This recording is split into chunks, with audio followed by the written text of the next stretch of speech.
Hello class 6। आज हम लोग पेज नंबर 83 से कंटिन्यू करेंगे। कल मैंने पेज 82 में यूजेस ऑफ एयर डिस्कस किया था। आज हम लोग एयर के जो भी कंपोनेंट्स हैं जैसे कि ऑक्सीजन है, नाइट्रोजन है, कार्बन डाइऑक्साइड है, उन सब के इम्पोर्टेंस के बारे में जानेंगे। ठीक है। तो सबसे पहले oxygen. Oxygen is also called life gas. ये गैस हमें रेस्पिरेशन के लिए, ब्रीदिंग के लिए जरूरी है। तो जब हम ऑक्सीजन को अपने अंदर इनहेल करते हैं उसको क्या बोलते हैं? इनहेलिंग। और जब हम लोग ब्रीद आउट करते हैं जो जिसमें CO2 गैस होता है उसको बोलते हैं एक्सहेलिंग। तो इनहेलिंग में ऑक्सीजन गैस हमारे लंग्स में जाता है और एक्सहेलिंग में कार्बन डाइऑक्साइड गैस हमारे बॉडी से बाहर आता है। रेस्पिरेशन एक केमिकल प्रोसेस है। रेस्पिरेशन में जब हम ऑक्सीजन को इनहेल करते हैं तो जो भी ग्लूकोज, जो भी फूड हम खाते हैं वो उससे रिएक्ट करता है और कार्बन डाइऑक्साइड और वाटर वेपर बनाता है जो कि एक्सहेलिंग के टाइम में हमारे बॉडी से निकल जाता है। ठीक है। और ये जो कार्बन डाइऑक्साइड है इसे ग्रीन प्लांट्स यूज करते हैं फोटोसिंथेसिस के लिए। ठीक है। तो प्लांट्स भी रेस्पिरेशन करते हैं। They use oxygen in the air to break down the glucose from during photosynthesis and release energy. Unlike photosynthesis which happens only in the day, respiration takes place throughout day and night. तो plant में जो photosynthesis है वो सिर्फ day time में होता है क्योंकि डे टाइम में ही सनलाइट होता है ना। और रेस्पिरेशन जो है प्लांट का वो throughout day and night हर वक्त होते रहता है। फिर ये जो ऑक्सीजन गैस है इसका इम्पोर्टेंस में आप लोगों ने जाना कि ये रेस्पिरेशन के लिए ज़रूरी है। साथ ही साथ ये गैस कंबसन, कोई भी चीज़ जब जलती है, कंबसन एक प्रोसेस है, केमिकल रिएक्शन है जिसमें कोई सब्सटेंस जलता है, बर्न करता है और ऑक्सीजन के प्रेजेंस में जलता है और उससे हीट एनर्जी, लाइट एनर्जी निकलती है। ठीक है। तो कंबसन, कोई भी चीज़ जलने के लिए ऑक्सीजन गैस का होना ज़रूरी है। बिना ऑक्सीजन गैस के कोई भी चीज़ कंबस्ट नहीं कर सकती है। अब जो चीज़ जलती है, फ्यूल जिसे कहते हैं, a substance that produces a significant amount of heat or power on combustion is called fuel। वैसा सब्सटेंस जिसको कि कंबसन करने से, जिसको कि जलाने से जितना हीट एनर्जी या पावर का ज़रूरत है वो उससे प्रोड्यूस होता है, वैसे सब्सटेंस को हम फ्यूल कहते हैं। जैसे कि coal, petrol, diesel, kerosene, natural gas, LPG, liquefied petroleum gas, ये सब जो है फ्यूल है, आप सभी जानते हैं। अब इनमें से coal, petroleum and natural gas they are called fossil fuel. ठीक है। क्योंकि वो अंडर द अर्थ, उनसे फ्रॉम अंडर द अर्थ उनको एक्सट्रैक्ट किया जाता है और ज़मीन के अंदर से उन्हें निकाला जाता है। ठीक है।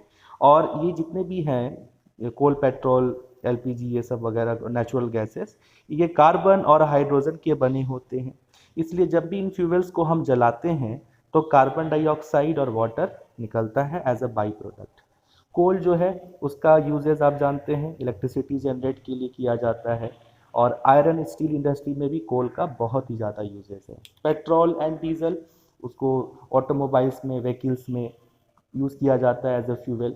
CNG यानी कंप्रेस्ड नेचुरल गैस, वो बहुत ही ज़्यादा क्लीन फ्यूल है। पेट्रोल और डीजल से बहुत हार्मफुल गैसेस निकलते हैं जिससे कि एयर पॉल्यूशन होता है। तो CNG का ऑटो चलता है, आप लोग सब देखते ही हो। LPG जो कि हम लोग घर में यूज़ करते हैं एज अ फॉर कुकिंग। ठीक है। यहाँ पे एक एक्सपेरिमेंट दिया हुआ है। इस एक्सपेरिमेंट में ये प्रूव किया गया है कि ऑक्सीजन गैस जो है वो ज़रूरी है किसी भी चीज़ के जलने के लिए। देखो एक कैंडल है, इसको जो है जलाया गया और ऊपर से एक ग्लास से कवर कर दिया गया। कुछ टाइम के बाद ये कैंडल जो है वो एक्सटिंग्विश हो जाती है, बुझ जाती है। और उसी तरफ राइट के तरफ जो दूसरी कैंडल है, ये देखो नीचे से थोड़ा गैप है, तो इसको ऑक्सीजन गैस यानी कि एयर में जो ऑक्सीजन गैस है वो उसे कंटिन्यूअस मिल रही है, इसीलिए ये फ्लेम बुझती नहीं है। तो इससे ये प्रूव हो गया कि कोई भी चीज़ कंबसन करती है तो उसके लिए एयर यानी कि एयर में जो ऑक्सीजन गैस है वो ज़रूरी है। उसके बाद आ गया रस्टिंग। रस्टिंग क्या होता है? रस्टिंग को हिंदी में बोले तो जंग लगना कहा जाता है। तो कोई भी आयरन का ऑब्जेक्ट जब उसे हम मॉइस्चर में या गीली जगह पे अगर छोड़ देते हैं, या बारिश का मौसम है तो बारिश के मौसम में उस पर एक रेड कलर का कोटिंग, एक परत जम जाता है जिसे कि हम जंग कहते हैं, रस्ट कहते हैं। एक्चुअली में होता क्या है कि एयर में जो वाटर वेपर है, जो कि ह्यूमिडिटी है, मॉइस्चर है, वो ऑक्सीजन के साथ मिलकर के आयरन के साथ रिएक्शन कर लेता है और एक रेड सब्सटेंस डिपॉजिट कर देता है जिसे कि हम रस्ट कहते हैं। एक्चुअली उस रस्ट का केमिकल नेम क्या है, हाइड्रेटेड आयरन ऑक्साइड। जैसे कि आप लोग देख पा रहे हो जंग लगा हुआ लोहा है यहाँ पे। तो iron, oxygen and water, oxygen water air से मिलेगा, ये सब मिलके क्या बना देंगे, हाइड्रेटेड आयरन ऑक्साइड। रस्टिंग के लिए एयर भी चाहिए और वाटर भी चाहिए, एयर यानी ऑक्सीजन और वाटर दोनों चाहिए। यहाँ पे एक एक्सपेरिमेंट किया हुआ, इस एक्सपेरिमेंट में 3 टेस्ट ट्यूब है, तीनों के अंदर देख पा रहे हो आप लोग नेल्स रखा हुआ है ना, एक लोहे की कील रखी हुई है, ठीक है। अब ये जो टेस्ट ट्यूब है इसको ऑक्सीजन मिला, वाटर मिला, ठीक है। और ये जो टेस्ट ट्यूब है इसको सिर्फ वाटर मिला, ऊपर में देखो एक शीट दे दिया गया जिससे कि इसको ऑक्सीजन नहीं मिल पा रहा है। और ये जो टेस्ट ट्यूब है इसको सिर्फ ऑक्सीजन मिला, वाटर नहीं मिला, ठीक है।